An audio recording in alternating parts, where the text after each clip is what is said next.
Setelah melalui perjalanan panjang menembus ruang dan waktu lintas dimensi, akhirnya sampailah alat ini di negeri Prindavan.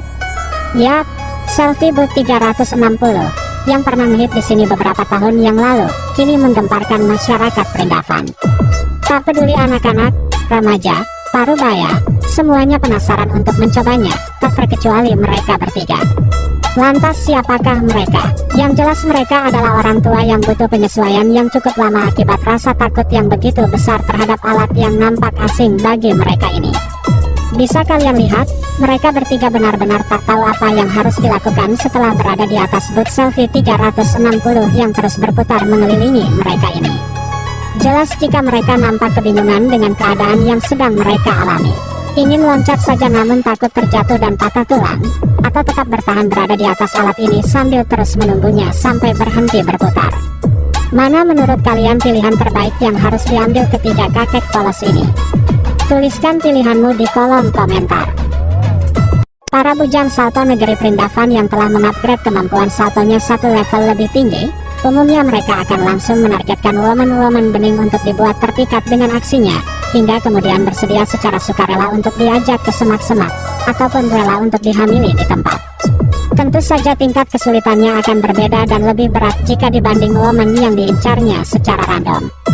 Para woman bening ini jelas tidak mudah untuk dipikat hatinya, namun justru itulah tantangannya.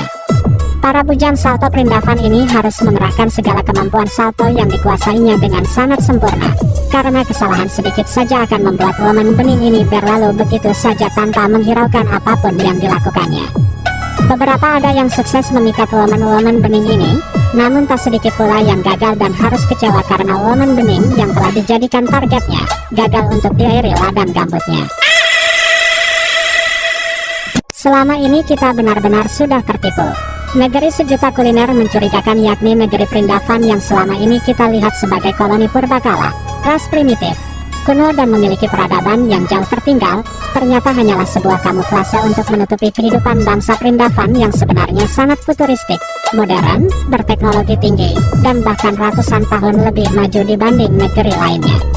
Ternyata diamnya mereka selama ini ketika kehidupannya dihina, ditertawakan, bahkan dijadikan konten oleh akun-akun laknat seperti bejat ini, bukanlah tanpa sebab.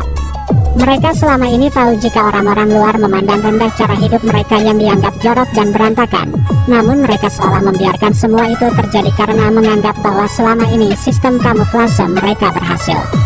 Mereka rupanya ingin melindungi kemajuan teknologi cyborg dalam kehidupan mereka agar tidak diketahui oleh dunia luar. Sebab mereka menganggap hal tersebut sangat berbahaya. Karena jika informasi ini bocor sampai ke dunia luar, bisa saja negara-negara lain akan berbondong-bondong menginvasi negeri Prindavan untuk merebut teknologi cyborg yang telah mereka ciptakan ini. Tentunya hal tersebut akan mengancam keberlangsungan hidup masyarakat di sana. Jadi biarlah kami ini dihina, direndahkan, ditertawakan, asalkan negeri kami ini tetap sejahtera, makmur, dan gemari pahlaw jinawi. Seperti inilah cara pria sejati asli dusun Prindavan bertindak. Begitu dirinya menyadari bahwa kekasih yang sangat dicintainya ini sedang tergoda untuk bermain mulut dengan pria lain yang lebih tampan, dia tidak langsung tersulut emosinya hingga menyalahkan kekasihnya yang sedang dirahi ini. Dia tetap tenang, sambil berpura-pura tidak mengetahui apa yang sebenarnya terjadi. Namun tiba-tiba, dirinya kini telah mematahkan batang leher seorang pria yang mencoba merebut kekasih yang amat dicintainya. Tanpa babi bu, tanpa menyalahkan si woman apalagi sampai melakukan KDRT, dan tanpa update status terlebih dahulu, si pria sejati asal Prindavan ini langsung melakukan tindakan yang sangat efektif untuk segera menyelesaikan permasalahan yang ada di dalam hubungan asmaranya. Dan untuk selanjutnya, tinggal masalah birahi saja yang perlu diselesaikannya. Bisa dirasakan betapa peliknya situasi yang saat ini dihadapi oleh woman Prindavan ini.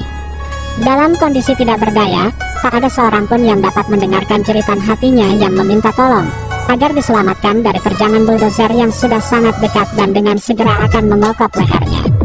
Di saat seperti ini, tak banyak yang bisa dilakukannya kecuali pasrah dan berharap agar lehernya tidak dikokok sampai habis. Namun agaknya hal tersebut sangatlah mustahil jika melihat tatapan brutal dari si bulldozer yang sudah dikuasai nafsu birahi ini. Semoga setidaknya masih ada yang tersisa meskipun itu hanya tulang kerongkongan saja.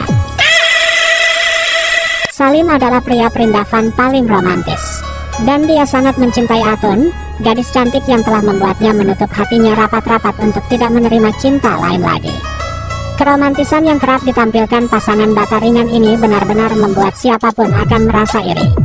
Lihatlah, saat Atun mencoba menggodanya, Salim sebenarnya sudah tahu.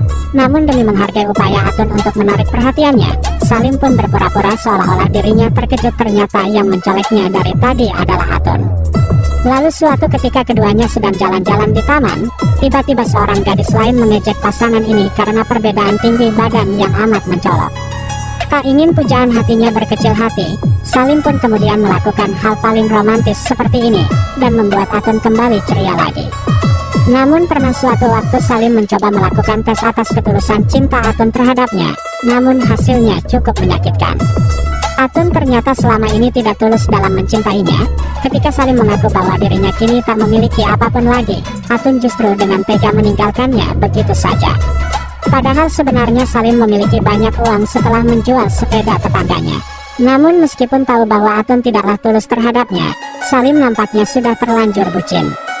Hingga sesalah apapun Atun di matanya, maka Salimlah yang harus meminta maaf lalu menghiburnya. Lagi-lagi kita akan melihat sebuah bukti nyata betapa di negeri perindavan sana, kecepatan dan keamburadulan lebih penting dari kerapian dan ketelitian. Ini mencakup semuanya, baik penjual makanan maupun tukang servis perabotan. Lihatlah orang-orang ini, mereka tidak sedang mengantre demi mendapatkan beras murah. Mereka datang ke sini hanya untuk memperbaiki perabotan rumah tangga mereka yang rusak. Dan tukang servis ini sukses meraih kepercayaan para pelanggannya dengan menerapkan konsep cepat, singkat, dan kocar-kacir. Terbukti, masyarakat di sana langsung menyukainya, bahkan mereka cenderung ketagihan untuk memperbaiki perabotan rumah tangga yang rusak total, rusak sedang, maupun sengaja dirusak. Karena melihat kang servis ini saat sedang bekerja memperbaiki perabotan rumah tangga, dipercaya dapat secara ampuh mengobati beberapa penyakit, diantaranya adalah penyakit darah rendah.